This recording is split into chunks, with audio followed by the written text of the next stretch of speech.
नारद जी ने बिल्कुल बहुत अलग कथा है, बहुत अद्भुत है। हमारे परम पूजनीय प्रातः स्मरणीय श्री बक्सर वाले मामा जी, उनसे मैंने सुनी थी। हमारी माता जी बचपन में हमको सुनाती थी, लेकिन पिछले साल लुधियाना में कथा थी 2 दिन की, तो वहां मैंने ये चरित्र कहा था। उसके बाद से अवसर ही नहीं मिला, तो आज सोच रहा था क्या कहूं, तो मन में सबसे पहला नाम चंद्रहास जी का आया, तो मैंने कहा यही सुनाते हैं। बहुत ध्यान से सुनिएगा, सब लोग केंद्रित होकर बैठिएगा। नारद जी महाराज के अनेक भक्त हैं। इनके राक्षस भी भक्त हैं, भक्त भी और देवता भी भक्त हैं, इंसान भी भक्त हैं नारद जी के। पर नारद जी से यदि कोई पूछता था आपके कितने भक्त हैं, कितने शिष्य हैं, तो नारद जी 3 शिष्यों का नाम लेते थे। और इन तीनों शिष्यों का चरित्र स्वयं नारद जी ने कहा। कितनी बड़ी विशेष बात है कि गुरु की महिमा शिष्य गाता है, पर शिष्य की महिमा गुरु गा रहे हैं। तो सोच लीजिए कि शिष्य किस स्तर का होगा। तो पहला जिसका नारद जी ने चरित्र गाया, ध्रुव जी। भागवत में कथा आती है ध्रुव भक्त की। दूसरा जिनका चरित्र नारद जी ने गाया, श्री प्रहलाद जी। और तीसरा जिनका चरित्र नारद जी बोल रहे हैं, वो है चंद्रहास। और आपको सुनकर के आनंद होगा, इस कथा को सुन कौन रहा है? अर्जुन और स्वयं द्वारिकाधीश ठाकुर जी बैठ करके सुन रहे हैं। तो कथा ऐसे प्रारंभ होती है कि महाभारत युद्ध से पूर्व और बाद में पांडवों ने यज्ञ किए थे अश्वमेध। महाभारत युद्ध के बाद जब अश्वमेध यज्ञ किया, तो अश्वमेध यज्ञ में एक नियम होता है कि जो राजा अश्वमेध यज्ञ करता है वो घोड़े छोड़ देता है, और घोड़े के आगे पीछे सेना चलती है और बोर्ड लेके चलते हैं। उस पर लिखा होता है जिस जिस राज्य से ये घोड़ा निकलेगा वो सब राज्य उसके हो जाएंगे जिसने घोड़ा छोड़ा है। अब जैसे किसी के राज्य में घोड़ा प्रवेश कर रहा है और वो राजा कहे नहीं मेरा राज्य किसी का नहीं होगा, तो घोड़े को बंदी बनाओ और सेना से युद्ध करो। युद्ध करके सेना को परास्त कर दिया तो अश्वमेध यज्ञ वहीं विश्राम हो जाता है। लेकिन सेना ने यदि उसको परास्त कर दिया तो वो जो नगर है वो ऑटोमेटिकली राजा का हो जाता है। मतलब एक बात बड़ी सिंपल है, या तो राजी राजी स्वीकार कर लो कि मैं अपना राज्य उस राजा को देता हूं, या फिर युद्ध करो। अश्वमेध यज्ञ में जो घोड़े छोड़े जाते हैं उनका यह नियम होता है। तो युधिष्ठिर जी ने घोड़े छोड़े हैं, पीछे पीछे धनुष बाण लेकर के गांडीव धनुषधारी अर्जुन चल रहा है। जिस जिस राज्य में घोड़े प्रवेश करते हैं, राजा देखते हैं कि भाई पांडवों से युद्ध नहीं कर सकते, तो वो पहले ही अपनी हार स्वीकार कर लेते हैं। लेकिन कोई कोई राजा कहते हैं नहीं हम अपना राज्य नहीं देंगे, तो अर्जुन उनसे युद्ध करके परास्त करके उस राज्य को अपना लेता है। वही घोड़ा पूरी पृथ्वी की परिक्रमा करके जब लौट के वापस आ जाता है, तो वही राजा कहलाता है चक्रवर्ती सम्राट पूरी पृथ्वी का, क्योंकि उसके घोड़े को कोई बंदी नहीं कर पाया। सब जगह से घोड़े निकले, राजा स्वीकृति देते गए, कई जगह नहीं भी स्वीकृति दी तो अर्जुन ने लड़ करके स्वीकृति ले ली। बस हस्तिनापुर थोड़ी ही दूर था, घोड़ा पूरी पृथ्वी की परिक्रमा करके लौट के आ ही रहा था, तो हस्तिनापुर से थोड़ी ही दूर पूर्व में एक कुंतलपुर नाम का एक क्षेत्र पड़ा। जैसे ही घोड़ों ने उस क्षेत्र में प्रवेश किया, तो किसी राजा ने आके घोड़ों को चुराया नहीं, रोका नहीं, घोड़े अपने आप अंतर ध्यान हो गए, गायब हो गए। अर्जुन ने जैसे ही देखा घोड़े कहां गए, अपनी तलवार निकाल करके ललकारने लगा, कौन है, किसने मेरे घोड़ों को अंतर ध्यान किया है? अरे कपटी, अरे छलिया, छुप करके क्या करते हो, सामने आओ, युद्ध करो मेरे साथ। बहुत ललकारा, कोई नहीं आया, तो अर्जुन ने अपने गांडीव धनुष को उठा करके एक बाण छोड़ा। वह बाण अंतर ध्यान व्यक्ति को भी खोज करके उसको मार देता है, ऐसा बाण चलाया। और जैसे उस बाण का अनुसंधान करके अर्जुन ने बाण छोड़ना चाहा, इतने में ही आकाश से आकाशवाणी हुई और नारद जी प्रकट हो गए। बोले अर्जुन रुक जाओ, अपना धनुष रख दो, बाण रख दो। आप क्या कह रहे हैं नारद जी? हमारे घोड़े बंदी कर लिए जिसने, उसको मारने से मना कर रहे हैं, ढूंढने से मना कर रहे हैं। तब नारद जी प्रसन्न होकर बोले ये शत्रुता करने वाला राजा नहीं है, ये तो तुम्हारा मित्र बनने योग्य राजा है जिसने ये काम किया है। ये कोई और नहीं है, कुंतलपुर नरेश चंद्रहास। बोले चंद्रहास? बोले हाँ, ये मेरा शिष्य है और ये तुम्हारा मित्र बनने योग्य है। तो अर्जुन बोले ऐसी क्या खास बात है उसमें जो मैं उसको अपना मित्र बनाऊं? तो नारद जी कहते हैं कि जैसे तुम कृष्ण भक्त हो, ऐसे वह भी कृष्ण भक्त है। वो ठाकुर जी से प्रेम करता है, ठाकुर जी का बहुत बड़ा प्रेमी है, कृष्ण प्रेमी है, कृष्ण भक्त है। ये बात सुनते ही अर्जुन ने अपने गांडीव धनुष को छोड़ दिया और कहा कि अब मुझे उनसे लड़ना नहीं, अब मुझे मिलना है। बंधुओं, हमारे अष्ट सखा कहते हैं कि ठाकुर जी आपसे प्रेम करते हैं, इसका प्रमाण क्या है? आप ठाकुर जी से प्रेम करते हो, इसके प्रमाण तो बहुत दे देते हो। आप माथे पर तिलक लगा लोगे, नाम जप करने लग जाओगे, वृंदावन वृंदावन गाने लग जाओगे, हर महीने ऑस्ट्रेलिया से वृंदावन जाने, इससे ये प्रमाण हो जाएगा कि आप ठाकुर जी से प्रेम करते हो। कोई भी भारत से कथा वक्ता आते हैं, संत जन आते हैं, वैष्णव जन आते हैं, तो आप इतनी संख्या में पहुंच जाते हो, छुट्टी ले लेते हो, लीव डाल देते हो, इससे प्रमाणित हो जाता है कि आप ठाकुर जी से प्रेम करते हो। लेकिन ठाकुर जी आपसे प्रेम करते हैं, इसका क्या प्रमाण है? तो हमारे अष्ट सखा कहते हैं, जाको मन रसिकन की सेवा, जाको मन रसिकन, सब लोग गा सकते हो, ताको मन संतन की सेवा, ताको मन संतन की सेवा, संत चरण रज सदा लुभाने, संत चरण रज सदा लुभाने, गिरधर जब अपनों कर जाने, गिरधर जब अपनों कर जाने, गिरधर जब अपनों कर जाने, गिरधर जब अपनों कर जाने। जैसे कोई व्यक्ति पहाड़ देख लेता है तो उसके रोंगटे खड़े हो जाते हैं, चिल्लाने लगता है, हो कितना सुंदर कितना सुंदर। कोई समुद्र देख लेता है तो नाचने लगता है, कोई बर्फ देख लेता है, बर्फबारी हो जाए तो खुश हो जाता है, किसी एक्टर को देख लेता है तो खुश हो जाता है, कोई राजनेता को देख लेता है तो खुश हो जाता है। ऐसे ही मेरे नगर में, मेरे शहर में, मेरे देश में कोई वैष्णव आ रहे हैं, ये सुन के जिसके नेत्र सजल हो जाते हैं, हृदय आनंदित हो जाता है और बस वो व्याकुल हो जाता है कि मुझे जाना है, मुझे जाना है, उनसे मिलना है, उनको प्रणाम करना है, उनकी बातें सुननी है, उनको देखना है। ये अपने लिए नहीं बोल रहा हूं मैं, ये मैं सबके, कोई भी आवे आपके देश में, सबके लिए। मैं अपने शिष्यों को भी एक ही आज्ञा देता हूं कि कभी हमारी भी कथा सुनते हो तो किसी और की नहीं सुनना, ऐसा नहीं करना, ठाकुर जी की प्राप्ति नहीं होगी। सब वैष्णवों के प्रति समभाव रखो, प्रेम भाव रखो। ठाकुर जी कहते हैं, मैं जिससे प्रेम करता हूं उसका लक्षण क्या है कि उसको मेरे दूसरे भक्तों से बहुत प्रेम होता है। जैसे लोभी व्यक्ति को पता चल जाए कि इस नगर में कोई बहुत बड़ा धनवान रहता है तो वो उसके पीछे ही पड़ा रहता है। कामी व्यक्ति को पता चल जाए कि कोई बहुत सुंदर रहता है तो वो उसके पीछे पड़ा रहता है।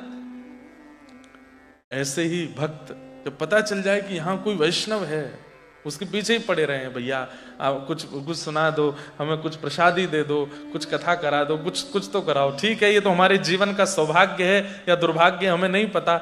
यहाँ पड़े हैं, कमा रहे हैं, कर्म बंधनों में लगे हैं, लेकिन बस आत्मा की इच्छा होती है कि बस हरि नाम, हरि गुण, राधा नाम, राधा गुण सुना दो कोई। उसके लिए व्याकुलता चित्त में रहती हो, बेचैनी रहती हो, जैसे प्यासे को पानी की होती है, ऐसे कोई वैष्णवों से मिलने के लिए बेचैन रहता हो। ठाकुर जी कहते हैं, मैं उससे प्रेम करता हूं, वो मेरा प्रेमी है। गिरधर जब अपनों कर जाने, ठाकुर जी अपना कर लेते हैं, कब जानो? बोले ताको मन भक्तन की सेवा, मेरी सेवा एक बार को छोड़ देगा पर मेरे भक्तों की खूब रज रज के सेवा करेगा। संत चरण रज सदा लुभाने, भगतन में मति भगतन में गति, हरि उर संगे हरिजन संगे हरि उर आने, गिरधर जब अपनों कर जाने, गिरधर जब अपनों कर जाने। जब आपके ब्रिस्बेन में, गोल्ड कोस्ट में, लोगन में, ऑस्ट्रेलिया में, अरे मैं कहता हूं कोई मेलबर्न आया, आप जा ही नहीं पा रहे, लेकिन आपके देश में तो कोई आया, अपने घर पर बैठे बैठे ही नेत्र सजल करके गा लिया करो। चौक पुराओ माटी रंगाओ, आज मेरे पिया घर आ। हेरी सखी मंगल गाओ रे, धरती अंबर सजाओ रे, तेरी सखी मंगल गाओ रे, धरती अंबर सजाओ रे। उतरेगी आज मेरे पी की सवारी, उतरेगी आज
नंद नंदन के प्यारे मेरे घर आए, नंद नंदन के प्यारे।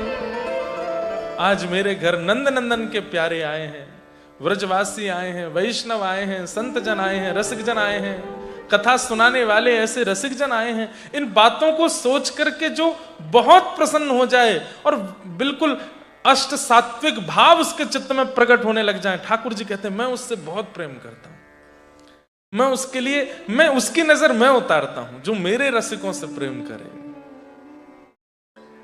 अर्जुन ने अपने गांडीव धनुष को छोड़ दिया और कहा नारद जी मुझे सुनाइए, कृष्ण कृष्ण प्रेमी है चंद्रहास। बोले हाँ।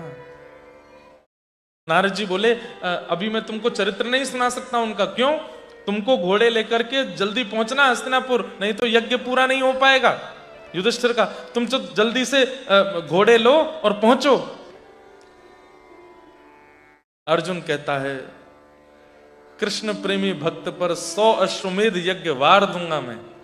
अरे फिर से अश्वमेध यज्ञ हो जाएंगे, फिर से ये सब हो जाएगा, लेकिन आपने अब छेड़ दी है बात तो पूरी कीजिए। ये कौन है चंद्रहास, इसके बारे में मुझे बताइए ना। और बैठ गए अर्जुन वहीं पर। इसलिए ठाकुर जी को बहुत प्रिय अर्जुन को सामान्य मत समझा कीजिए, बहुत बड़ा पराक्रमी है, बहुत बड़ा विद्वान है, बहुत बड़ा धनुष बाण चालक है, सारे गुण हैं उसके अंदर, लेकिन पिघल जाता है कब? जब सुन लेता है कि कहीं कृष्ण लीला सुन रहा है, कोई कृष्ण प्रेमी आया है।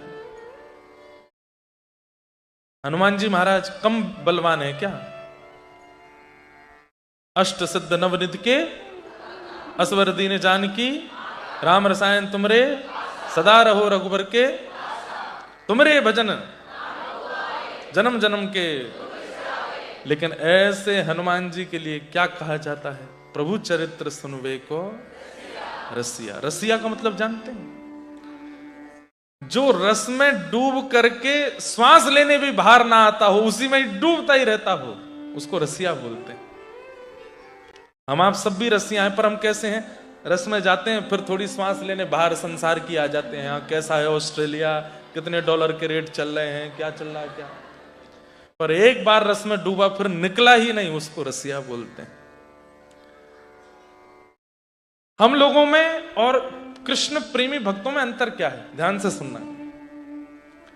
हम लोग, भक्ति तो हमारी छुपी रहती है, गुण प्रधान रहते हैं। गुण प्रधान मतलब मैं धनवान हूं, मैं संपत्तिवान हूं, मैं पत्नीवान हूं, मैं बच्चावान हूं, मैं ये हूं, मैं वो हूं, मैंने ये डिग्री हासिल की है, मैं इतनी मेहनत करके ऑस्ट्रेलिया में शिफ्ट हुआ हूं, मैं इतना परिश्रम करके आज, हमारी सारी चीजें प्रधान रहती हैं। और ठाकुर जी के प्रेमियों में क्या उनके गुण सारे छुपे रहते हैं और भक्ति ही प्रधान रहती है। ये क्या है? हैं? गाड़ी की नंबर प्लेट?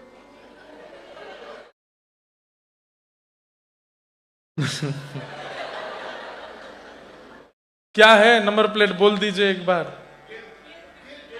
हैं? एक ही गाड़ी रह गई है, बाकी सब हट गए?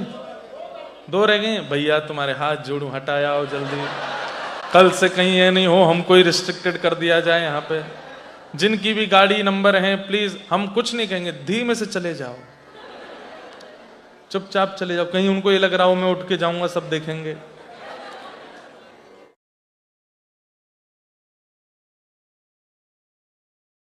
क्या बता रहा था मैं? रसिया। जैसे ठाकुर जी को भी होरी के रसिया। होरी के रसिया मतलब सदा रंग में ही बैठो रे, सदा रंग लगावे में ही राजी रहे, सदा खेलवे को तैयार रहे, सदा एक दूसरे को पकड़ पकड़ करके और आनंद करवे को तैयार रहे। वाकू के होरी को रसिया।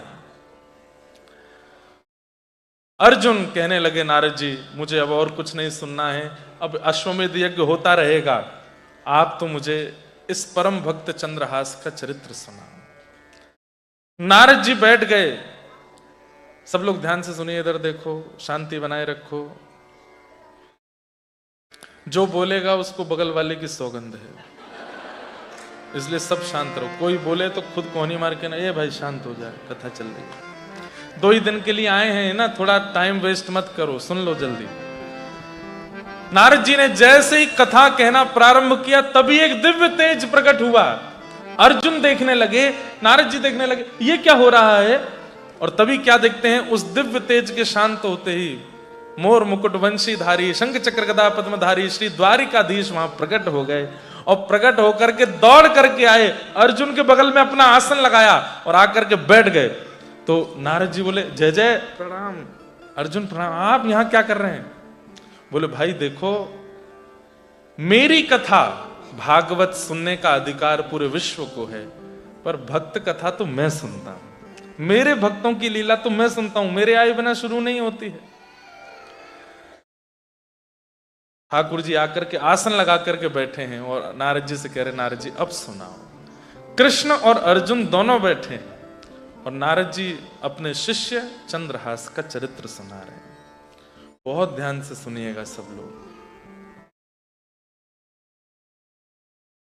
केरल देश में, मतलब हमारे इंडिया के साउथ में केरला है, वहां के एक राजा थे और उन राजा के पुत्र थे चंद्रहास।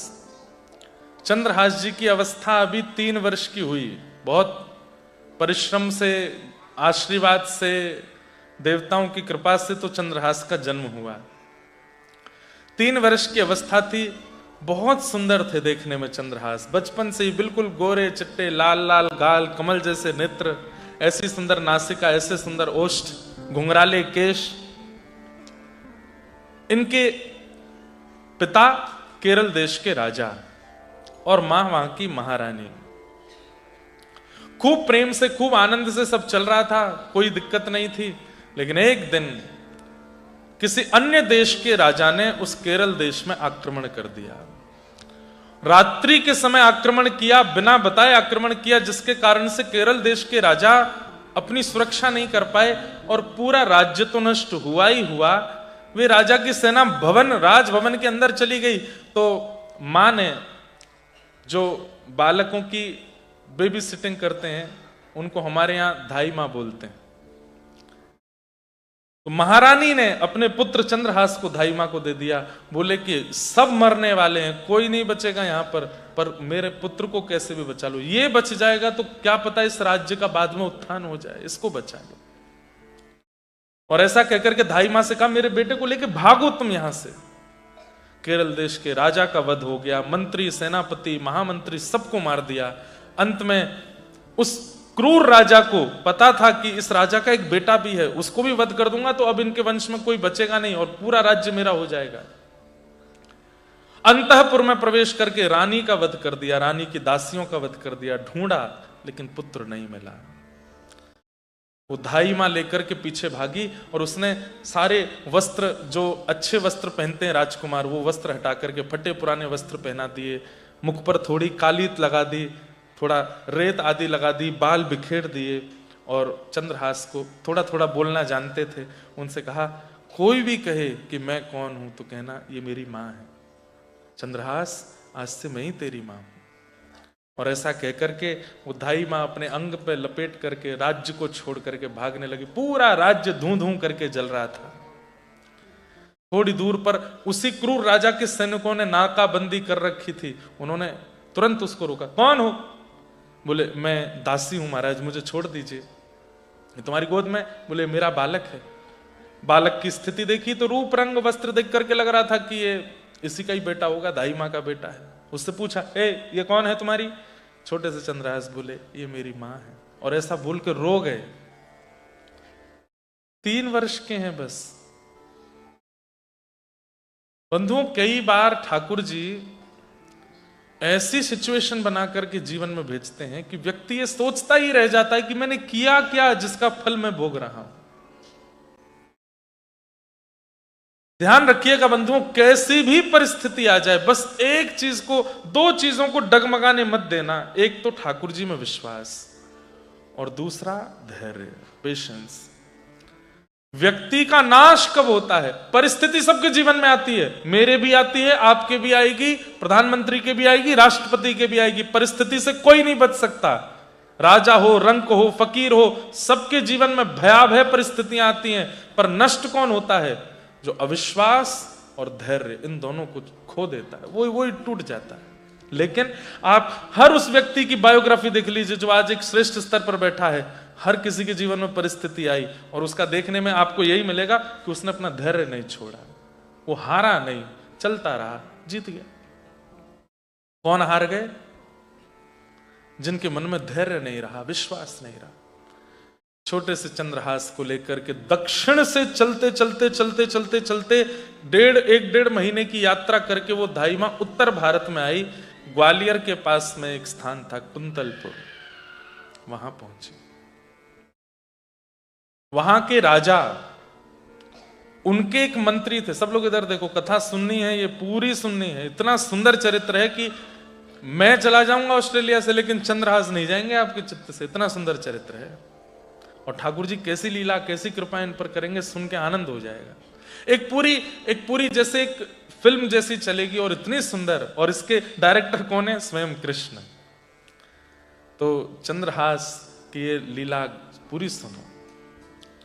और कम से कम 9-10 महीने बाद मेरे चित्त में आई है, इसलिए मैं सुना रहा हूं।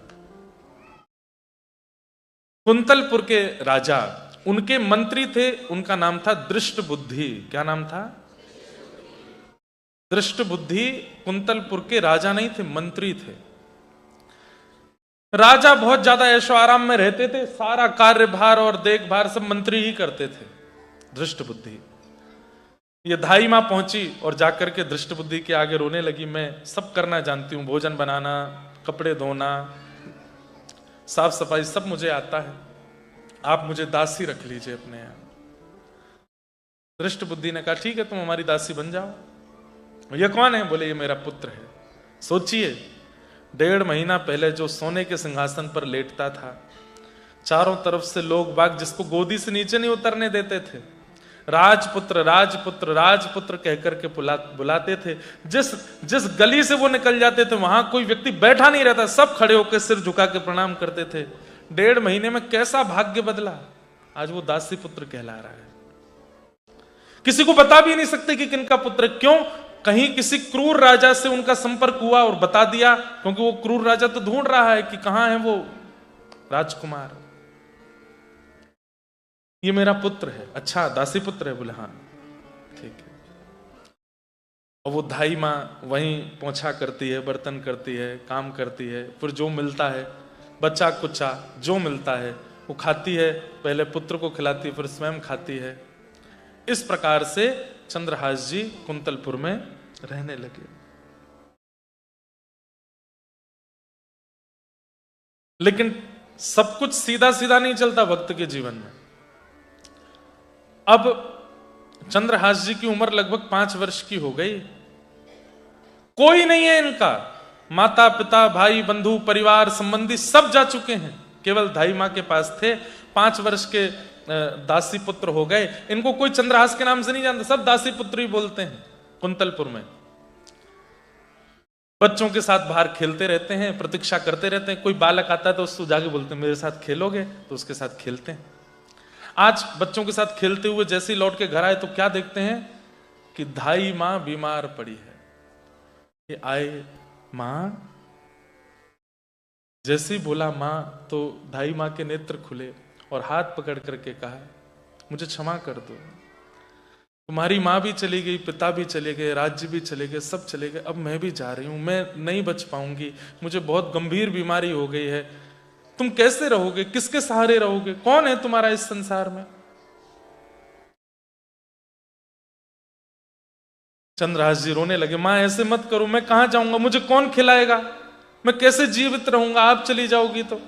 तब धाई मां ने हाथ पकड़ के कहा कि आज के बाद कोई भी कहे तुम्हारे पिता कौन तो कहना कृष्ण, कोई कहे तुम्हारी मां कौन तो कहना कृष्ण, तुम्हारे दादा कौन तो कृष्ण, भाई कौन कृष्ण, बंधु कौन कृष्ण, सर्वस्व कौन, बोले सब कृष्ण है। बोलो, दोहरा करके बोलो। चंद्रहास बोले मेरे पिता कृष्ण, मेरी मां कृष्ण, मेरे सर्वस्व कृष्ण। दोबारा बोलो, मेरे पिता कृष्ण, मेरी मां कृष्ण, मेरे सर्वस्व कृष्ण। बोलते रहो। और यही बात बोलते बोलते बोलते आंख खोल करके जब चंद्रहास ने देखा तो धाई मां के प्राण चले गए। पूरे विश्व में अकेला बचा है, अब कोई नहीं है उनका। नगर के लोगों ने देखा, रो रहा है छोटा बालक, धाई मां है। किराए पर 2-4 लोगों को बुला के उनका अंतिम संस्कार करा दिया। दृष्ट बुद्धि का किराए का मकान था जहां वो रहती थी, काम करती थी, घरों में जाके उससे जो मिलता था उससे किराया पूरा करती थी। अब किराया भरने का तो कोई तरीका नहीं, तो किराएदार ने चंद्रहास जी को कहा कि तुम घर छोड़ो। छोटा सा 5 वर्ष का बालक घर छोड़ करके गांव के बाहर एक पिप्पल का पेड़ है वहां रहते हैं और बस एक ही बात कहते हैं, पिता कृष्ण, मां कृष्ण, प्राण कृष्ण, सर्वस्व कृष्ण। पिता कृष्ण, मां कृष्ण, प्राण कृष्ण, सर्वस्व कृष्ण। पिता कृष्ण, मां कृष्ण, प्राण कृष्ण, सर्वस्व कृष्ण। बस यही बोलते रहते हैं। इतने सुंदर थे देखने में कि लोग बाग जब इनको देखते थे तो उनमें अपने आप करुणा आ जाती थी इनको देख करके। अरे कोई मां अपने बालक को छोड़ करके कहीं नहीं जाती, लेकिन जैसे ही इनको देखती तो अपने बालक को छोड़ के एक बार इनके पास जाती खिलाने पिलाने के लिए। लेकिन बस वही संसार समाज के लोग बोलते, अरे दासी पुत्र है, कुछ पता नहीं, ये अपनी मां को भी खा गया, इसके परिवार कुल खानदान का भी पता नहीं, इससे दूर ही रखो बच्चों को। 4 दिन में एक बार कभी भोजन मिल जाता था, लेकिन बस पड़े पड़े यही गाते रहते। कभी 4-5 बच्चे आ जाते तो खेल लेते थे उनके साथ। सूरदास जी एक पद गाते हैं, ऊधो जब टेढ़े दिन आवे, ऊधो जब टेढ़े दिन आवे। ऊधो बहुत अच्छा पद है और बहुत काम का पद है। एक बात सुनना, टेढ़े दिन सबके आएंगे, बचेगा कोई नहीं। जिनके आ गए वो सोच के खुश होके गालो कि हाँ आए थे, और जिनके नहीं आए हैं वो थोड़े घबरा के गालो क्योंकि आने वाले। बचेगा कोई भी नहीं। दुखालयम शाश्वतम, ये संसार दुखालय है, यहां दुख ही मिलता है। आप कहोगे महाराज जी अच्छे बुलाए, आप ब्रिस्बेन है, डरा रहे हो यहां आके हमको। मुझे खुद बताओ, यहां आने के लिए कितने पापड़ बेले थे, लेकिन लगा था कि एक बार पहुंच जाए, वहां जाके सेटल हो जाए, पढ़ाई वढ़ाई हो जाए, डॉलर आने लगेगा, सब ठीक हो जाएगा। क्या ठीक हो गया? कुछ भी नहीं। लेकिन हां एक बात कह दूं, इस संसार में दुख सबको तोड़ेगा, लेकिन जिसके शीश पर श्री जी विराजमान है उसको नहीं तोड़ सकता। जिसके कंठ में कंठी विराजमान है उसको नहीं तोड़ सकता। जिसकी जिह्वा पर नाम विराजमान है उसको नहीं तोड़ पाएगा। ऐसा नहीं है कि उसके जीवन में परिस्थिति नहीं आएगी, आएगी, लेकिन वो टूटेगा नहीं। क्यों? हमारे माई श्यामाजू को राज, हमारे माई श्यामाजू को राज, हे हमारे माई श्यामाजू को राज, हमारे माई श्यामाजू को राज। हमारे ऊपर किशोरी जी विराजमान है, जीव पर किशोरी जी विराजमान है, हृदय में किशोरी जी विराजमान है। परिस्थिति तो आएगी, तोड़ेगी भी, लेकिन टूटोगे नहीं, रोगे नहीं, विचलित नहीं होगे। लेकिन टेढ़े दिन सबके आएंगे।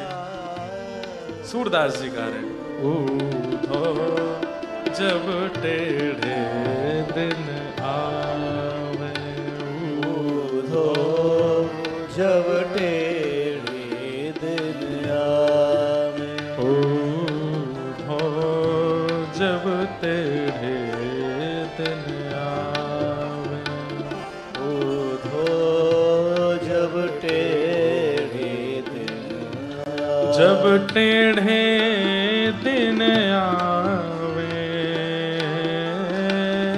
जब टेढ़े दिन आवे, ओ जब टेढ़े दिन आवे, ओ जब टेढ़े दिन आवे, हे ऊधो जब टेढ़े दिन आवे, ऊधो जब टेढ़े दिन आवे, हे ऊधो जब टेढ़े दिन आवे।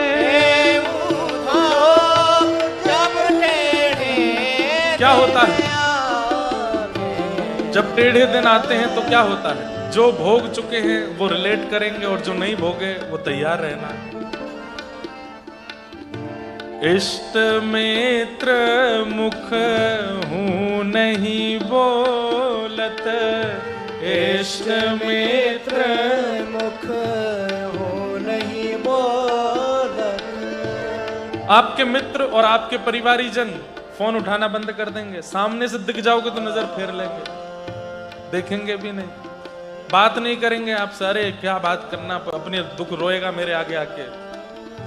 इष्ट मित्र मुख हो नहीं बोले, इष्ट मित्र मुख हो नहीं बोले, देखत नैन चुरावे हो, देखत नैन चुरावे, और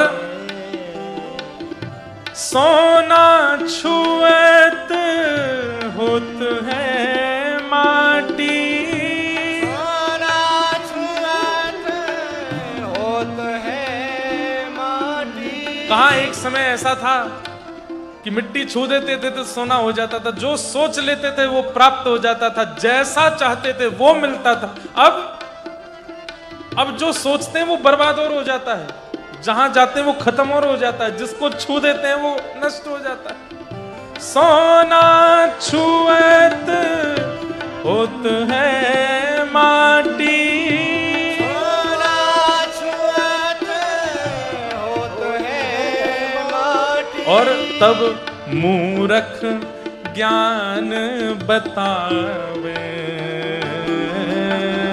मूरख ज्ञान बता। जब टेढ़े दिन आएंगे, सुनो, हाँ, एक बार भारत में चले जाओ, वहां पे फलाना नाम का स्थान है, वहां जा करके और ऐसा कर आओ, वहां दिया जलाओ, वहां पे ये कर आओ, ये कर आओ। अच्छा, ऑस्ट्रेलिया में ही कुछ बता दो, बोले अच्छा, चौराहे पे जा करके वो धर आओ दीपक, उसमें ये कर आना, पापड़ में वो मिलाया आना, पीछे मुड़ के नहीं देखना। पीपल पे काला धागा बांध के घूमो, यहाँ पे ये वाला नग पहनो, इसमें ये वाला, इसमें ये वाला, इसमें ये वाला, इसमें ये वाला। 5 ही उंगली हैं क्या, पहनने तो 6 पड़ेंगे, इसमें भी पहनो। एक काम करो, एक गंडा यहाँ बांध लो, गले में पहन के घूमो, एक कमर पे भी कुछ बांध लो। तब मूरख ज्ञान बतावे हो, मूरख ज्ञान बतावे। पूधा जब टेढ़े दिन आवे, जब टेढ़े दिन आवे, ऊधा जब टेढ़े दिन आवे, जब टेढ़े दिन आवे। असल बात क्या है? अपनो अपनो भाग्य सखीरी, अपनो अपनो भाग्य सखी।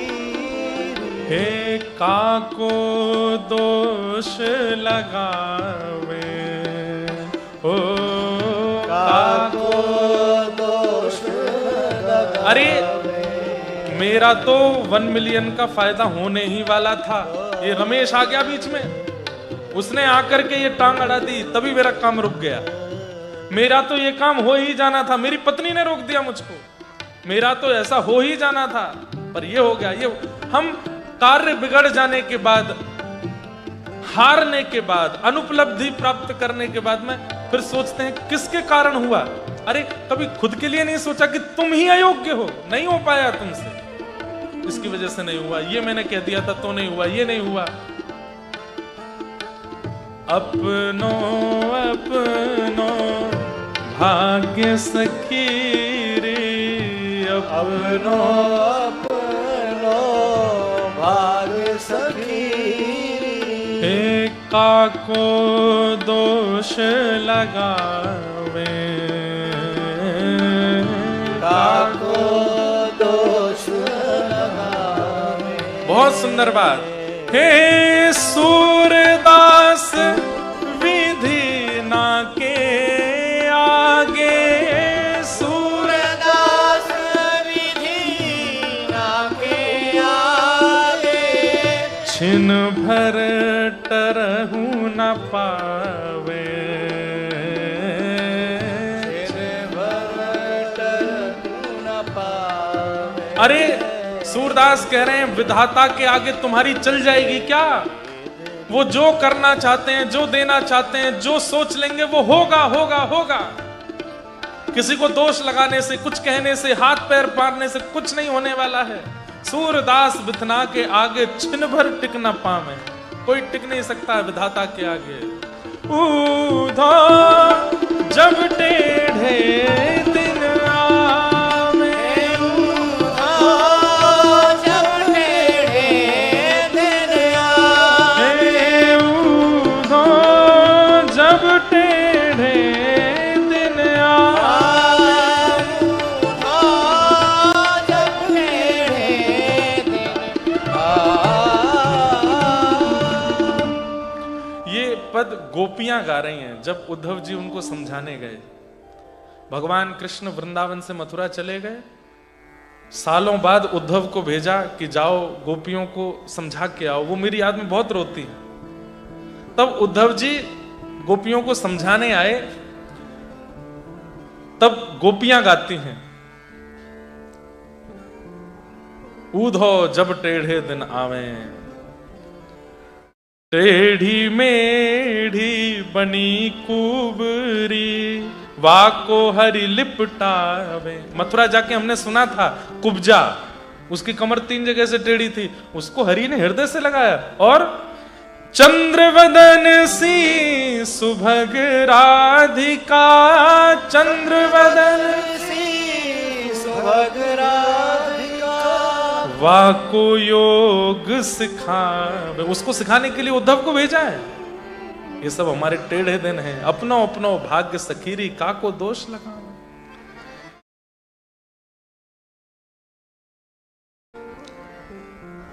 चंद्रहास जी अकेले हैं, कोई दे जाता है तो खा लेते हैं, नहीं तो पड़े रहते हैं। प्राण कृष्ण, जीवन कृष्ण, सर्वस्व कृष्ण, मां कृष्ण, पिता कृष्ण। इतने सुंदर हैं चंद्रहास जी की सबको लगता है कि इसके माता पिता कैसे नहीं होंगे। अब कोई नया व्यक्ति आता, अरे अरे बालक यहां कहां घूम रहे हो, तुम्हारे पिता कहां हैं? पिता कौन? मेरे पिता कृष्ण। अच्छा, मां कौन है? बोले मां भी कृष्ण। घर बार कहां है तुम्हारा? बोले सर्वस्व कृष्ण है। ऐसी बात बोलते तो गृहस्थी लोग तो छोड़ के चले जाते, पर कभी संत महात्मा साधु आ जाते, जब ये बात सुनते तो फिर उनको अपने झोले में से कुछ निकाल के खिला देते, थोड़ी देर अपने पास बैठा लेते, वस्त्र पहना देते, कभी अपने कमंडल से जल पिला देते, उनको करताल दे देते, बजा के कीर्तन कराते। चंद्रहास जी का ऐसा स्वरूप। जब कोई नहीं मिलता था तो प्राण कृष्ण, जीवन कृष्ण, मां कृष्ण, पिता कृष्ण ऐसा कहकर के बोलते थे। एक दिन आकाश मार्ग से श्री नारद जी महाराज जा रहे थे और तभी नारद जी ने देखा कि एक पीपल वृक्ष के नीचे छोटा सा बालक पिता कृष्ण, मां कृष्ण, जीवन कृष्ण ऐसा बोल रहा है। एक बात याद रखिएगा बंधुओं, हमारे गुरु ने हमको तिलक दिया, हमारे गुरु ने हमको मंत्र दिया, हमारे गुरु ने हमको विधि दी। अब गुरु जी तो देके चले गए, शिष्यगण क्या करते हैं, कुछ दिन उस नियम का पालन करने के बाद फिर भूल जाते हैं, फिर नहीं करते, मंत्र भी नहीं करते, तिलक भी धारण नहीं करते, नियमों का पालन भी नहीं करते। इन सब का अपराध गुरु जी को लगता है। हमको तो कभी कभी छींक आती है तो मुझे लगता है आज कोई वैष्णव बालक ने तिलक नहीं लगाया होगा। कभी कभी सिर दर्द होता है, मैंने कहा अरे भाई कौन क्या खा रहा है। लेकिन आप सब एक बात याद रखना, हर वैष्णव के घर में वैष्णवी दीक्षा होने के बाद, चतु वैष्णव संप्रदाय में दीक्षित होने के बाद, गुरु मंत्र प्राप्त होने के बाद, हर घर के घर की स्थिति को नारद जी देखने जरूर जाते हैं। ये नियम कर रहा है कि नहीं, सेवा कर रहा है कि नहीं, भाव से है कि नहीं, कुभाव तो नहीं है, अविश्वास तो नहीं है। और जब नारद जी देख लेते हैं नित्य नियम से रहता है, नित्य भाव से रहता है, सब कुछ बहुत बढ़िया, सेवा भी बहुत बढ़िया चल रही है, अपना काम भी संभाल लेता है, सेवा भी संभाल लेता है, भोग प्रसादी भी 1 नंबर चल रही है, तब नारद जी ही ठाकुर जी की तरफ जाकर के उसकी फाइल लगाते हैं, इससे मिलो, बहुत अच्छा है, आपका नाम गाता है, खूब सेवा करता है, नित्य तिलक धारण करता है, नित्य इतने कठिन ऑस्ट्रेलिया देश में रहने के बाद भी आपका नाम नहीं छोड़ता है, ऐसे सुंदर सुंदर पकवान बनाता है। नारद का मतलब कौन? जिनकी बात को भगवान भी रद्द ना कर सके, वो है नारद। नारद जी ही आपकी फाइल पहुंचाते हैं, फिर ठाकुर जी मन बना के आप पर कृपा करने आते हैं। चाहे भक्तिमती मीराबाई हो, सूरदास हो, कुमन दास हो, सबके वार्ता नारद जी ने ही ठाकुर जी से जाके कही है। इसलिए वैष्णव होने के बाद में डरा कीजिए, कोऑर्डिनेटर राउंड पर घूमते रहते हैं।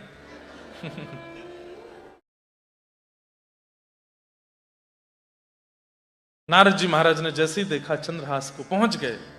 और नारद जी के लिए एक सुक्ति भी है, नारदो देव दर्शन, सीधे देव दर्शन नहीं होगा, पहले नारद जी मिलेंगे, उसके बाद ठाकुर जी मिलेंगे। नारद जी महाराज ने आकर के जैसे ही बालक को देखा, बालक अरे लाला क्या नाम है तुम्हारा? चंद्रहास जी की आंख खुले, कौन हो? मैं चंद्रहास। अच्छा, तुम्हारी मां कहां है? मेरी मां कृष्ण है। पिता कहां है? मेरे पिता कृष्ण है। घर कहां है? बोले घर भी श्री कृष्ण है, सब कुछ कृष्ण है। बड़ी अच्छी अच्छी बातें करते हो।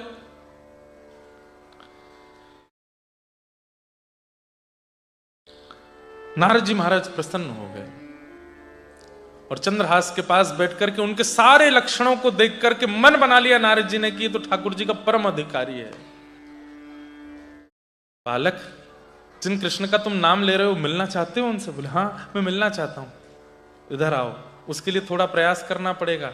क्या? मैं मंत्र दूंगा, उस मंत्र का गान करना पड़ेगा और मैं सेवा दूंगा, ठाकुर जी की सेवा करनी पड़ेगी।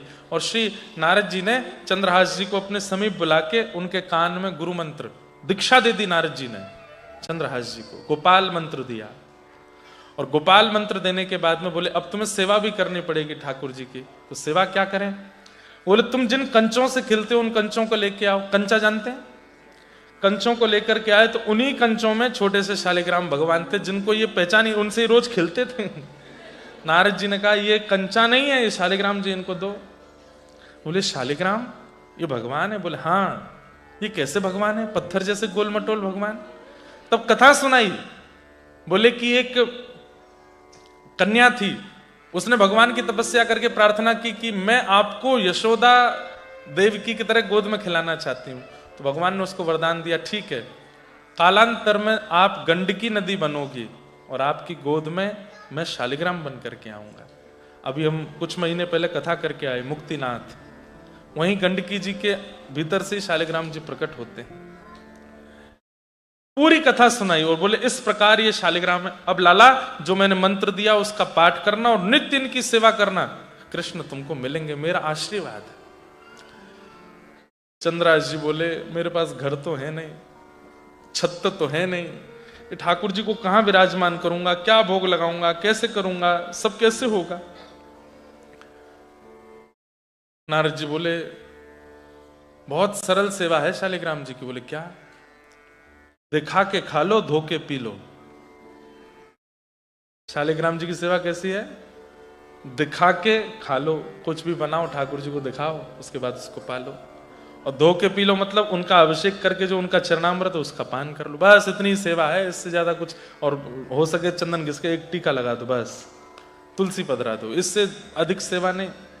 पर हाँ, करने वाले यज्ञोपवीत धारण करने वाले होने चाहिए, शिखा होनी चाहिए, गायत्री करने वाले हों। बाकी सेवा में और ज्यादा विधान नहीं, करने वाला योग्य होना चाहिए बस। बोले मैं इनको कैसे करूंगा, क्या करूंगा? मेरे पास घर तो है नहीं, कुछ भी व्यवस्था नहीं है, मैं कैसे करूंगा इनकी सेवा?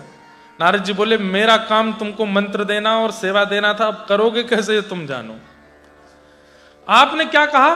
दिखा के खा लूं और धो के पी लूं। बोले हाँ। सोई चंद्रहास ने छोटे से शालिग्राम जी मुंह में रख लिए और अपने साइड वाले गाल में रख करके बोले अब हो जाएगा, जो भी पीऊंगा धुल करके पेट में जाएगा, जो भी खाऊंगा दिख करके पेट में जाएगा। नारद जी महाराज सिर पकड़ के बोले हे भगवान, कैसा शालिग्राम जी खा गया? लेकिन नारद जी को इतना प्रेम उमड़ा चंद्रहास पर, इतनी दया आ गई, अधिकार दे दे। बोले ठीक है, लेकिन रोज रोज नहीं, जब कहीं जाओ लगे कि पीछे से कोई ले ना जाए तो रख लिया करो। तो चंद्रहास जी अपने मुंह में शालिग्राम जी रखते थे। कई बार ना बहुत भोले लोग जो होते हैं, बहुत सीधे भक्त जो होते हैं, बहुत भोंदू जो होते हैं, उनके लिए बहुत नियम नहीं बनाते ठाकुर जी। ये नियम तो मेरे और आप जैसे चतुर शिरोमणियों के लिए होते हैं, जो भयंकर चतुर हैं, धन कमाने में पीछे नहीं, कुछ खाने में पीछे नहीं, किसी के साथ छल कपट करने में पीछे नहीं। उनके लिए सारे नियम बनाते हैं ठाकुर जी। सुबह 4 बजे सेवा करोगे तो ही तुमको फल मिलेगा, पवित्र रहोगे तो ही तुमको फल मिलेगा, ऐसे करोगे तो ही लेकिन जो बहुत सीधे होते हैं, सरल होते हैं, बिल्कुल भोंदू होते हैं, जिनको छल कपट आता ही नहीं है, झूठ बोलते ही नहीं है, ऐसे लोगों की ना सामान्य सी सेवा में भी ठाकुर जी कहते कोई नियम नहीं है तुम्हारे। कर्माबाई के लिए बोल दे तू बिना नहाए धोए ही खिचड़ी बना, मैं आऊंगा खाने। और हमारे लिए पहले चूल्हा का पूजन करो, पात्र का पूजन करो, सामग्रियों का पूजन करो, सब में प्रणाम करो, फिर उसके बाद में उसको गोपाल मंत्र से अभिमंत्रित करो, उसमें तुलसी पधरा करके ठाकुर त्वदीयम वस्तु गोविंद तुभ्यमेव समर्पयेत् ग्रहण मुखो प्रसिद्ध परमेश्वर। उसके बाद भी ठाकुर जी केवल दर्शन करते हैं, पाते नहीं है, दृष्टि भोग लगाते हैं। कर्मा भाई, उसके यहां जाके ठाकुर जी हाथ पसार के कहते जल्दी कर मां, जल्दी दे मां। महाप्रभु जगन्नाथ आज भी कर्मा की खिचड़ी प्रसिद्ध है वहां पर। तो ये बात हेंस प्रूव्ड हो गई है कि बहुत सीधे जो होते हैं सर, जैसे छोटे बच्चे हैं जो यहां घूम रहे हैं, ऐसा स्वभाव जिस 25 वर्ष से 30 वर्ष 40 वर्ष 50 वर्ष की व्यक्ति का ऐसा स्वभाव मतलब ऐसे नहीं लॉलीपॉप लेते घुमाए और इधर गिरे उधर गिरे, इस पर रो जाए बिखर जाए। स्वभाव मतलब वो सीधे कितने होते हैं। छोटा बच्चा जोर से गिर जाता है, बहुत जोर से लग जाती, लाल पड़ जाता है मुंह, तभी माँ क्या कहती है, झुंझुना लेके देख देख देख, अरे देखो कुछ नहीं हुआ, पिट्टी हो गई, हाँ इसने मारा, जमीन ने मारा, ले पीट दिया। वो बालक खुश हो जाता है, मारा इसने, अपना दर्द भूल जाता है, झुंझुना पे दर्द भूल जाता है, टॉफी पे दर्द भूल जाता है। झूठ बोल दो कल मेला में लेके जाएंगे तो सो जाता है। अच्छा आपको चॉकलेट खानी है, बोला हाँ जल्दी से दवाई खा लो फिर देंगे। दवाई खा लेता है बेचारा, फिर चॉकलेट के लिए रोता रहता है, माँ देती नहीं। झूठ बोल दो, मतलब उसका स्वभाव कैसा है, सहजता में प्रसन्न होना, सब पर विश्वास कर लेना, अपनी बुद्धि विवेक से ज्यादा चतुराई ना रखना, सब में गुण देखना, सब अच्छे हैं संसार में, कोई बुरा नहीं है। जब बालक छोटा होता है तो कभी किसी दीनहीन को देखता है तो कह देता है माँ ये ऐसे क्यों है, इसको कुछ खाने को दे दो, इसको कुछ पीने को दो। वही बालक जब 22-23 का हो जाता है किसी पे दया नहीं आती उसको। फिर मतलब जिनके स्वभाव में बालवत प्रीति है उनके लिए कोई नियम नहीं है संसार में, वो कुछ भी कर सकते हैं। पर मेरे आप जैसे चतुर जब हो जाते हैं तो ठाकुर जी फिर नियमों में ही हमको देखते हैं। नियम करेगा तो मैं मिलूंगा, नहीं तो नहीं मिलूंगा। चंद्राज जी मुंह में रखते हैं शालिग्राम जी को। अब कंचों का ही एक सुंदर सिंहासन बना लिया, उस पर ठाकुर जी को रखते हैं। कभी वहीं घरों में चले जाते हैं, बोले मुझे 2 रोटी दे दीजिए, मैं अपने लिए नहीं मांग रहा हूं, अपने ठाकुर जी के लिए मांग रहा हूं। तो घर की माताएं बोलती कहां है तेरे ठाकुर जी, लेके जाते छोटे से शालिग्राम भगवान। बोले कुछ दिन तक पहले तक तो इनसे खेलता था, अभी तेरे भगवान हो गए। बोले मेरे को नहीं पता था, गुरुदेव ने मेरे नेत्र खोल दिए। आप रोटी दे दो, मैं भोग लगा के आपको ही दे जाऊंगा, मैं नहीं पाऊंगा। रोटी दे देते तो ठाकुर जी का भोग लगा के वापस उनके घर में करने जाते, बोले आपका भोग लग गया, आप लोग पा लेना। वो दया करके कहते अरे अब तू ले जा, 2 रोटी तो हैं तू खा लेना। ऐसे चंद्रहास जी जीते हैं। बच्चे कभी आ जाते हैं तो खेलते हैं, कीर्तन खेलते हैं, कीर्तन करते हैं।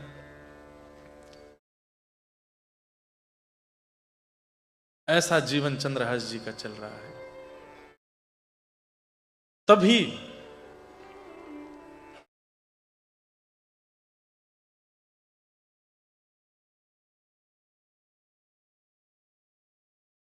गालव ऋषि का उस क्षेत्र में आना हुआ, जिनकी नाम से ग्वालियर नाम पड़ा है एक शहर का। गालव ऋषि का स्वरूप ऐसा था, वो किसी का भी रूप देख के भविष्य बता देते थे, किसी को भी छू करके उसके पूर्व के जन्म आगे के जन्म सब कुछ बता देते थे। धृष्ट बुद्धि मंत्री को जब पता चला कि गालव ऋषि आए हैं तो दौड़ा दौड़ा गया और गालव ऋषि को अपने राज्य में पूरा राज्य सम्मानित करके हुए उनको लेकर के आए, अपने घर में लाए, चरण धोए, माला पहनाई, प्रणाम किया, पूजन किया। बंधुओं देखो, स्वार्थ से जो आचार्यों को घर बुलाता है ना, कल्याण उसका नहीं होता। इनके घर में मेरे चरण पड़ जाएंगे तो मेरे काम बढ़िया चलने लगेंगे, ये मेरे घर में चरण फेर जाएंगे तो मेरा सब ठीक हो जाएगा। बुरा नहीं मानना, मुझको भी कई लोग ले जाते हैं, दुकान में ले जाएंगे, हमारी कुर्सी पे बैठ जाओ एक बार। मैंने बैठने से होगा क्या, बैठ तो जाओ आप एक बार, हमारे घर के कोने कोने में चरण फेरे आओ। एक जगह तो हद ही हो गई, बाथरूम में भी ले गए, बोले यहां पे जाओ। मैंने कहा इधर क्या करना है इसलिए मैं घर में जाना बंद कर दिया। विदेश आते हैं तो यहां तो चले जाते हैं, भारत में मैं कम जाता हूं। फिर वो स्वार्थ दिखता है ना कि भाई ये तो ये सोचते हैं कि कुछ है इनके पैरों में, कुछ है इनके पास, ये बैठ जाएंगे कर जाएंगे, हमारी कमाई होती चले। ऐसा नहीं, हमारे बच्चे के सिर पे हाथ फेर दो। मैंने क्यों, परसों इसका एग्जाम में पास हो जाए। मैंने पढ़ा है कि नहीं ये पूछो पहले, मेरे हाथ फेरने से पास होगा? कभी स्वार्थ से किसी वैष्णव को घर नहीं। हाँ इसलिए बुलाओ कि इनके आगमन से शायद हमारा भजन में प्रेम बढ़े, शायद श्री जी के प्रति और प्रीति हो जाए। गालव ऋषि को धृष्ट बुद्धि ने अपने घर बुलाया और बैठे थे गालिब ऋषि, तो चरणों में प्रणाम करते हुए कहा,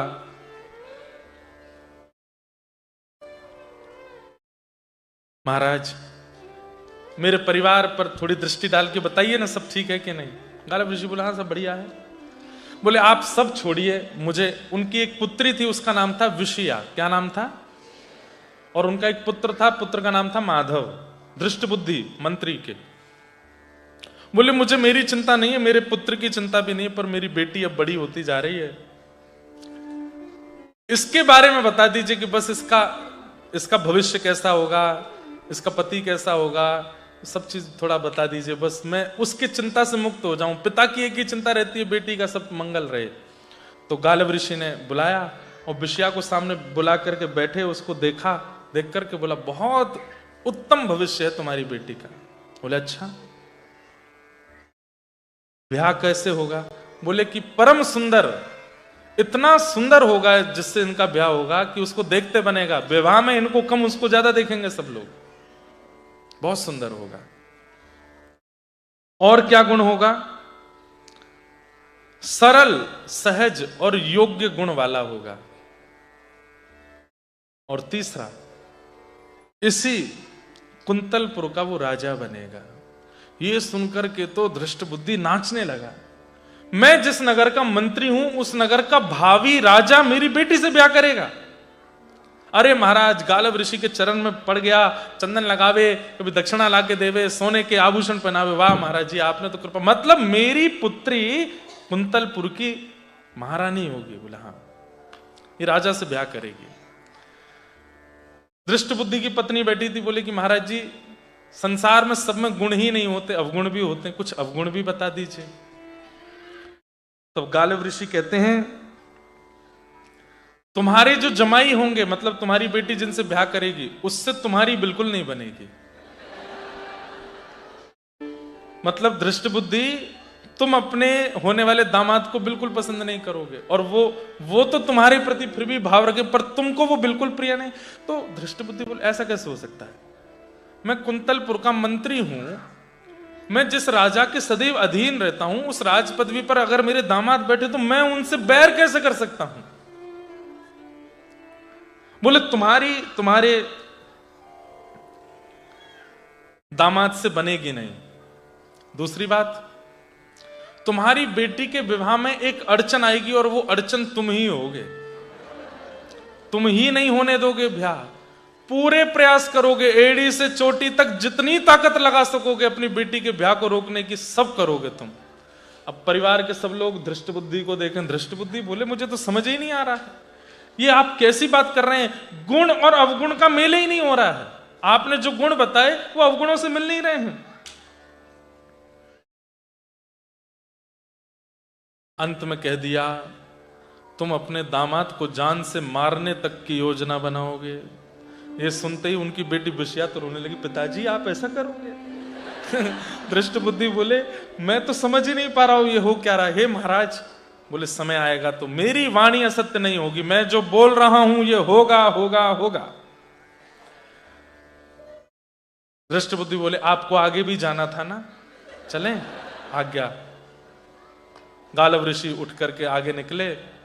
जैसे ही महल से बाहर निकले तभी क्या देखते हैं, चंद्रहास जी वहीं खेल रहे हैं। और चंद्रहास जी के रूप को देखते ही गालिब ऋषि वहीं स्तब्ध हो गए। दृष्ट बुद्धि बोले, चले महाराज? कुछ नहीं उत्तर दे रहे हैं, बस अपलक नेत्रों से चंद्रहास को देख रहे हैं। बंधुओं, एक बात कहूं, वैष्णव के रूप में सौंदर्य भले ही कम हो पर आकर्षण पूर्ण होता है। वो भले ही हमारी जैसी क्रीम पाउडर नहीं लगाते होंगे, पर वैष्णव का रूप आकर्षण ऐसा होता है कि एक बार कोई देख लेता है तो उसके चित्त में भी विकार होते हैं ना, तो वो विकार नष्ट होने लगते हैं। मीराबाई बहुत सुंदर थी, पर जब मीराबाई कीर्तन करती थी, नृत्य करती थी, तो कई कृष्ण भक्त, कई भावुक लोग आकर के मीराबाई का नृत्य गान देखते थे। लेकिन कई लोग, कामी लोग भी वहां आकर के बाईसा को देखने का प्रयास करते थे। कहते हैं कि वो जब आते थे तो काम लेके आते थे, लेकिन बाईसा को थिरकता देख के काम नष्ट हो जाता था उनका। उनकी सुंदरता को देख करके पवित्र हो जाते थे, नेत्रों से आंसू बहाने लगते थे, चरणों में गिर जाते थे। हम तो बड़े दुर्भाव लेकर के आए थे, पर आपका रूप देख करके सब नष्ट हो गया। कृष्ण भजन, कृष्ण भक्ति यदि चित्त में होगी तो आपको देख के, आपसे मिलके, आपसे बात करके सामने वाले के चित्त में संसार का भाव आएगा ही नहीं, ठाकुर जी का ही भाव आएगा। गालव ऋषि बोले, दृष्टबुद्धि बोले, महाराज क्या देख रहे हैं? बोले ये बालक कौन है? तो दृष्टबुद्धि तो जानते ही नहीं, मंत्री कहां जाने कौन दासी पुत्र क्या? बोले पता नहीं महाराज कौन है, ऐसे घूमता रहता। तो दृष्टबुद्धि का बेटा माधव आया, पिताजी भूल गए ये बालक कौन है? बोले कौन? अरे केरल देश की एक दासी आई थी हमारे घर में, बचपन में काम करती थी, जब ये बहुत छोटा था उसके प्राण चले गए थे। हाँ हाँ हाँ हाँ, एक दासी आई थी। बोले हाँ ये उसी का ही बेटा है, दासी पुत्र है। महाराज दासी पुत्र है, कोई विशेष बात? गालव ऋषि हंस करके बोले एक दिन कुंतलपुर का राजा बनेगा ये।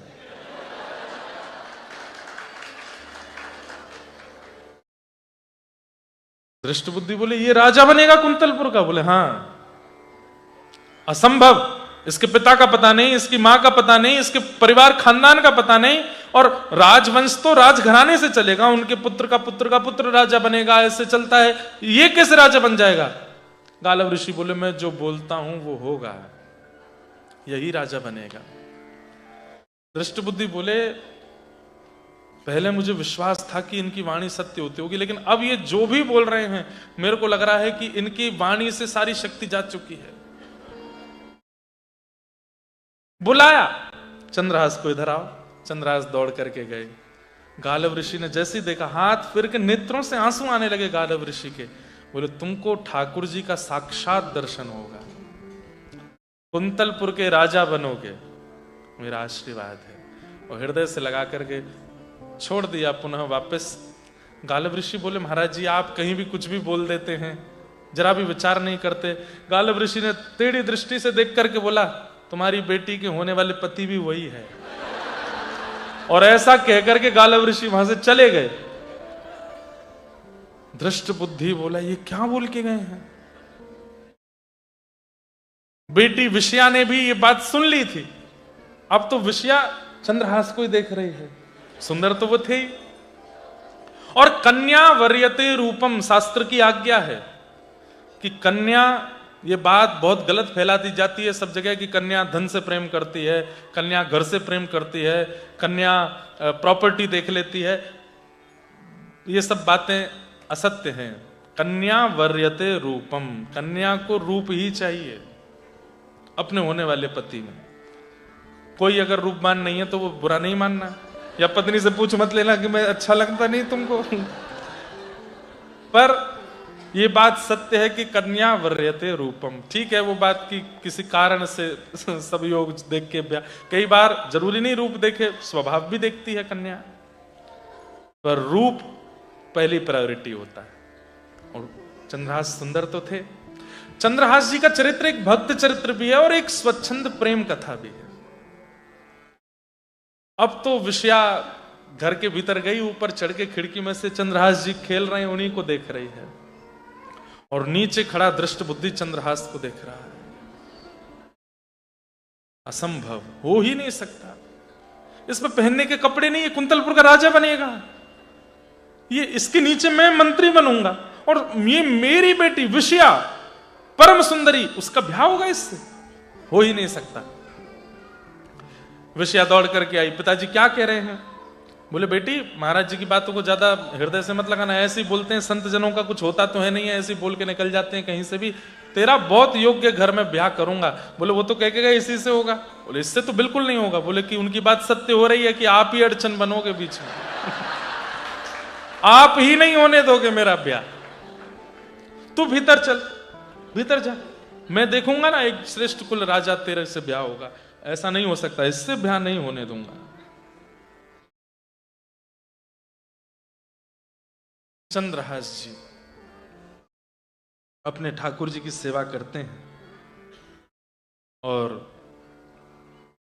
खूब प्रेम से बस भजन करते हैं, पूरे नगर के लोगों को संकीर्तन कराते हैं, खूब आनंद में नाचते हैं, गाते हैं, उनके उस संकीर्तन को सुन करके, उनके उस रूप को देख के, उनके उस भाव को देख करके सब आनंदित हो जाते हैं, सब नृत्य करने लगते हैं।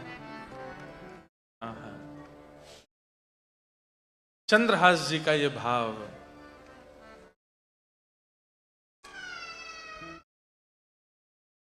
अरे ऐसो, हाँ ऐसो, सब जगह जाकर के चंद्रहास जी मानो यही गाते हैं, अरे ऐसो चटक मटक सो ठाकुर, तीनों लोकन हूँ मैं नाम, ऐसो चटक मटक सो ठाकुर, तीनों लोकन हूँ मैं नाम, लोकन हूँ मैं नाय, तीनों लोकन हूँ मैं नाय, हाँ लोकन हूँ मैं नाय, तीनों लोकन हूँ मैं नाय, अरे हाँ लोकन हूँ मैं नाय, तीनों लोकन हूँ मैं नाय, हाँ लोकन हूँ मैं नाय,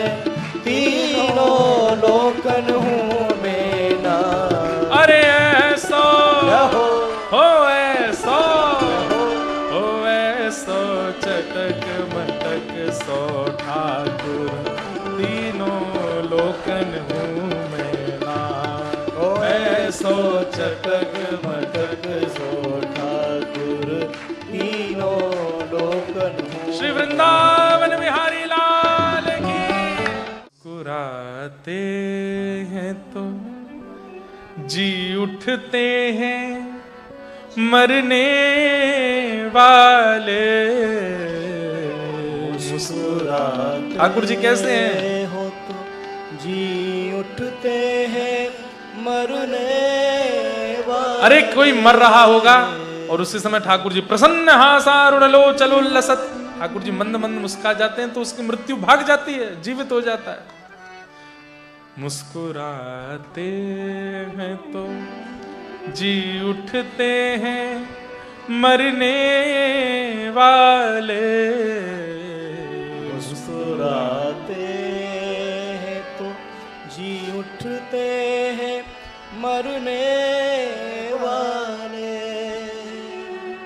मुस्कुराहट ही तेरी, मुस्कुराहट ही तेरी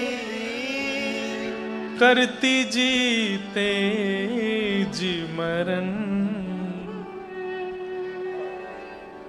पाग टेढ़ी सिधरे, वापे मोती लटकन, पाग टेढ़ी सिधरे, वापे मोती लटकन। अरे डोले व्रज कुंजों में, डोले ब्रज कुंजों में, डोले श्री वृंदावन में, डोले श्री वृंदावन में, झूम के राधा रमन, पाग टेढ़ी सिधरे, पाग। ऐसे सुंदर श्याम सुंदर जिस भक्त के चित्त में आ जाते हैं वो सुंदर दिखने लगता है। अब चंद्रहास जी ने उन सैनिकों को जब संत जान के प्रणाम किया तो उन सैनिक, अब एक सैनिक सोच रहा है मैं तो इसको नहीं मारूंगा, कितना सुंदर है, इसका रूप तो देखो, इसकी आंखें तो देखो, ये बोलता कितना प्यारा है। सब रसिकों संतों के यहाँ जा रहा है, आप मेरे इस चबूतरे पे बैठ जाओ, मेरा घर नहीं, मैं यहीं रहता हूँ पेड़ के नीचे, यहीं बैठ जाइए ना, थोड़ी देर कीर्तन करिए, थोड़ा मुझे भी सिखाइए ना और कैसे कीर्तन करते हैं। अब ऐसा एक सैनिक नहीं सोच रहा है, दूसरा वाला भी सोच रहा है, बोले ये 3 मार देंगे, मैं तो नहीं मारूंगा इसको। तीसरा कह रहा है मैं नहीं मारूंगा, ये 3 मार देंगे। तीनों चारों यही सोच रहे हैं, लेकिन नहीं मारेंगे तो फिर वो मंत्री हमको दृष्ट बुद्धि मार देगा,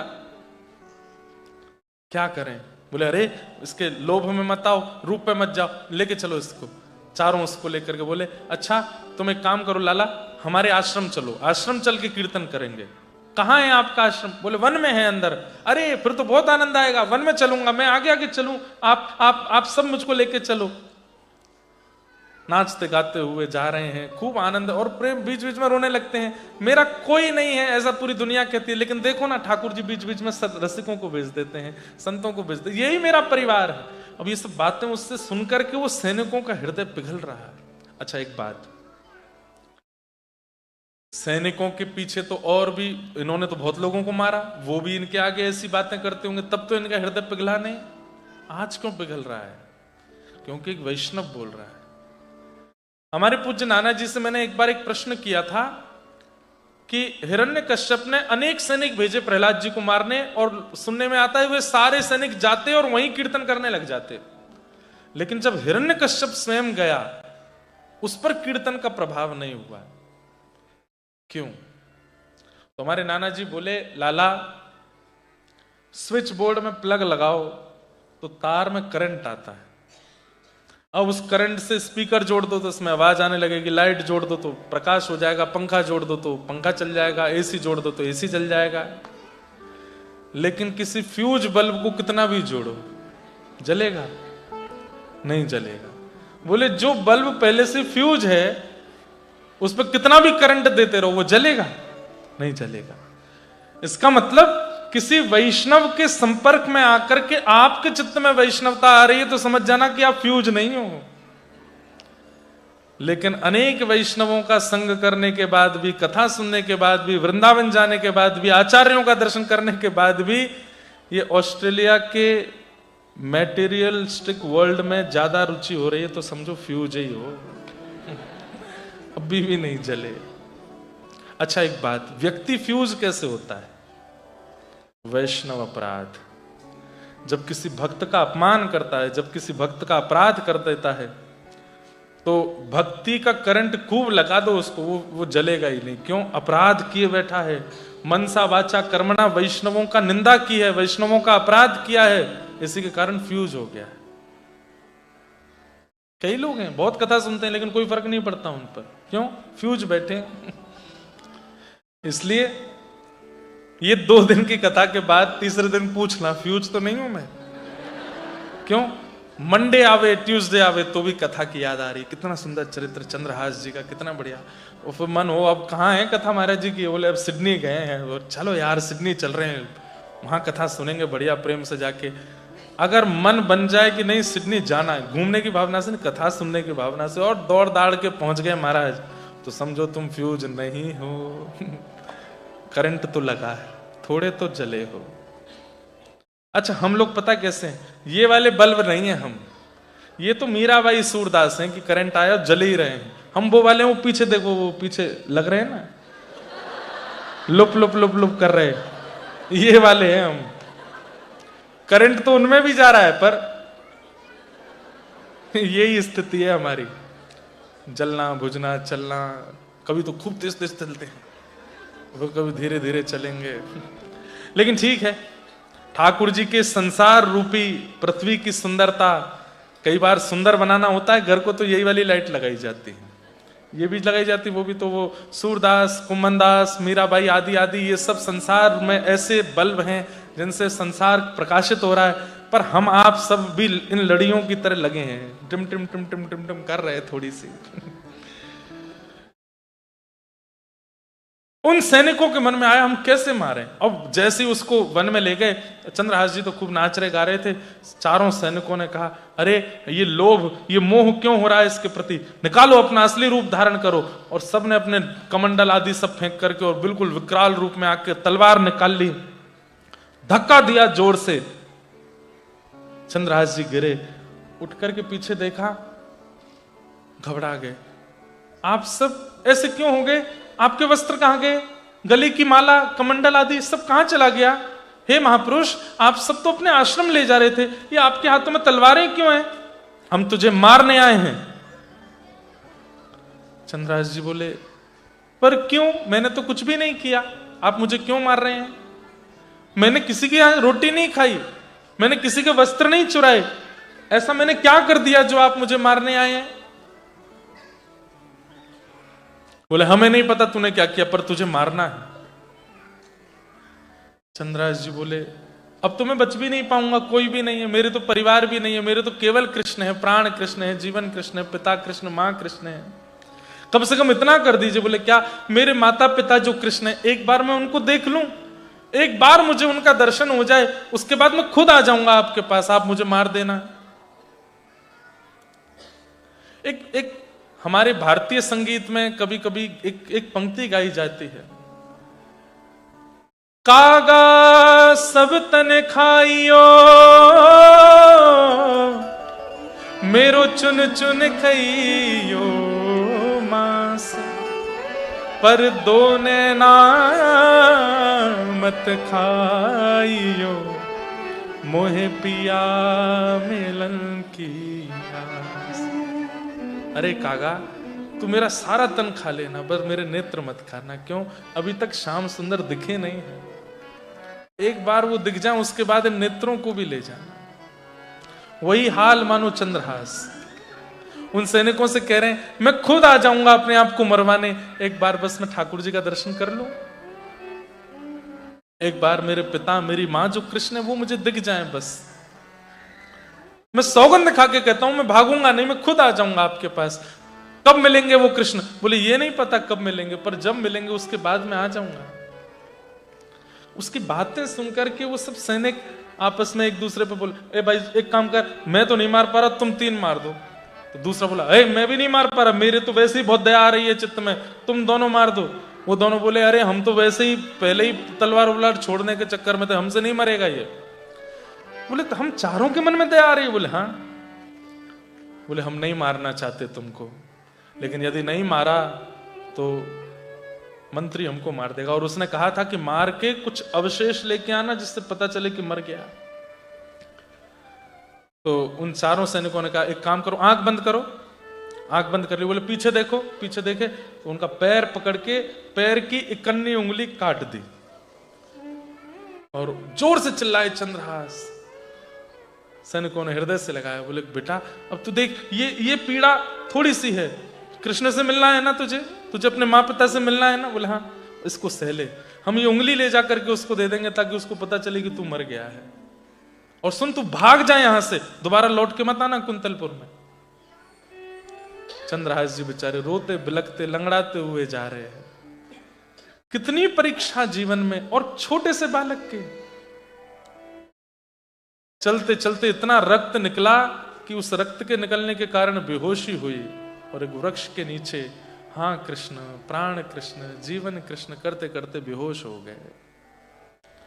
सैनिक लोग लौट करके गए और जाकर के दृष्ट बुद्धि को उंगली दे दी। बोले महाराज मार दिया और ये अवशेष है उसके अंग का, पैर काट दिया था, वो लेके आए आपके लिए। दृष्ट बुद्धि तो नाचने लगा, हाँ हाँ गालिब ऋषि बड़ी बड़ी बातें करके गए यहाँ पर। अरे जानते नहीं मंत्री हूं मैं चाहूं तो किसी का भी सर धड़ से अलग करवा सकता हूं। अब देखता हूं मेरी बेटी को दूसरे राजा से ब्याह करने से कौन रोकेगा, मैं तो एक श्रेष्ठ कुल का वो लेके आऊंगा आदि आदि।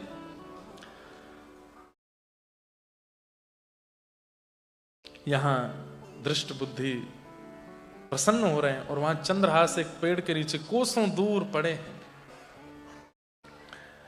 वहीं पास में जिस नगर में वो पहुंच गए थे, थोड़ी दूर जिस वृक्ष के नीचे पड़े थे, उसके पास का एक नगर था। वहां के नगर के राजा के कोई संतान नहीं थी और उनके कुल पुरोहित ने एक अनुष्ठान कराया और अनुष्ठान कराते हुए कहा कि राजन तुम्हारे गर्भ से तो कोई, पत्नी के गर्भ से तो कोई संतान नहीं होगी। तो बोले तो एक यज्ञ करो, यज्ञ के बाद यज्ञ की सामग्रियों को जब तुम तालाब में, वन में, तालाब में जाकर के विसर्जित करके जब तुम लौटोगे तब चारों दिशा में देखते हुए आना, तब तुमको कोई एक अनाथ बालक मिलेगा जो श्री कृष्ण का परम भक्त होगा, वही तुम्हारा पुत्र होगा। ऐसा ही हुआ। वो राजा रानी खूब बूढ़े बड़े हो गए थे, उन्होंने एक यज्ञ किया। यज्ञ के बाद यज्ञ की सामग्रियों को तालाब में विसर्जित करने गए। जैसे ही लौट करके आ रहे थे तभी वहां एक वृक्ष के नीचे बेहोश अवस्था में श्री चंद्रहास जी पड़े थे। बोले गुरुदेव ने कहा था कोई अनाथ बालक मिलेगा, जल डाल करके देखा पैर से रक्त निकल रहा है तो कुछ उपचार किया। थोड़ी देर बाद जब उनको होश आया तो राजा ने तुरंत कहा, बेटा तुम्हारे पिता कौन? मेरे पिता कृष्ण है। तुम्हारी माँ कौन? बोले मेरी माँ कृष्ण है। तुम्हारा घर कहाँ है? बोले मेरे घर भी कृष्ण है, मेरे सर्वस्व कृष्ण है। समझ गए? बोले परम भक्त है। बेटा हम तुमसे एक प्रार्थना करें? बोले क्या? तो हमारे पुत्र बनोगे? बोले मैं कैसे पुत्र बन सकता हूं, मैं तो कृष्ण का पुत्र हूं। बोले तुम कृष्ण के पुत्र हो ये बात हम मानते हैं, पर तुमको उनके लिए घर भी तो चाहिए, आसन भी तो चाहिए, तुम्हारे सेवा के शालिग्राम जी तुम्हारे हाथ में लगे, इनके लिए भी तो सब व्यवस्था चाहिए। बोले हाँ तुम्हारी पूजा पाठ की सारी व्यवस्था हम कर देंगे, रहने खाने पीने की सारी व्यवस्था हम कर देंगे, बस तुम हमको गलती से माता पिता बोल दिया करना, तुम्हारे भजन में हम विक्षेप नहीं डालेंगे और तुम बस हमको माता पिता मान लेना। बोले ठीक है। और ऐसा कहकर चंद्रहास जी उस राजा के साथ चले गए और पूरे राज्य को इकट्ठा करके अगले दिन राजा ने घोषणा की, दूसरे नगर का राजा, अभी कुंतलपुर के राजा बनेंगे, कैसे बनेंगे वो मैं कल सुनाऊंगा। राजा ने घोषणा करते हुए कहा कि अब आप सब लोगों को घबराने की आवश्यकता नहीं, आप सब चिंतित थे कि हमारे राजा का कोई वंशधर नहीं है, पर मुझे मेरा वंशधर मिल गया, मैं आज उसका राज्य अभिषेक कर रहा हूं। और तभी सिंहासन पर बैठा करके श्री चंद्रहास जी का अभिषेक करते हुए पूरे राज्य को उन्होंने अपना वंशधर बता करके घोषणा कर दी। इस प्रकार से श्री चंद्रहास जी एक राजा के राजकुमार बने। गोल्ड कोस्ट में रोलर कोस्टर है, लेकिन इतनी खतरनाक रोलर कोस्टिंग कहीं नहीं हो सकती जैसी ठाकुर जी जीवन में चलाते हैं। कई बार कई लोगों के, केरल देश में जन्मा, राजकुल में जन्मा, दासी पुत्र हो गया, पेड़ के नीचे रहने लगा और अब जाकर के फिर से कहीं का राजा बन गया। अभी राजकुमार बने, राजा तो कल बनेंगे। तो अब इसके आगे का जो प्रसंग है, क्योंकि मैं प्रारंभ करूंगा तो मुझे पूरा ही करना पड़ेगा, तो वो मैं कल सुनाऊंगा। इसके आगे के प्रसंग में कल प्रवेश करेंगे और ठाकुर जी कैसे इनको मिलेंगे। अभी तो इनका विवाह होगा और दृष्ट बुद्धि के जीते जी होगा, कैसे होगा, कैसे ठाकुर जी। और ये कथा सुनकर के ठाकुर जी खूब प्रसन्न हो रहे हैं। अर्जुन बार बार ठाकुर जी को प्रणाम कर रहा है, जय हो, क्या रचना करते हो, किसी किसी के जीवन की कैसी रचना करते हो। ठाकुर जी बोले आगे सुनना, अभी और आनंद आएगा। ऐसे चंद्रहास जी को हम बारंबार प्रणाम करते हैं। उनका पावन चरित्र, शेष चरित्र हम लोग कल सुनेंगे। आप सब लोग लेट मत करना आज की तरह, हाँ कल समय से आना सब लोग। कल प्रेम और भाव से हम लोग खूब आनंद करेंगे। जगन्नाथ चकानैन। अब ये हमारी हर कथा का विश्राम कीर्तन हो गया। हमारे पूज्य गोवत्स राधा कृष्ण महाराज जी ने ऐसा प्रसाद दिया है पूरे विश्व को। हे जगन्नाथ जगन्नाथ चकानैन, चकानैन, जगन्नाथ जगन्नाथ चकानैन, चकानैन। नीलाचल वरे तू न संभाले तो हमें कौन संभाले।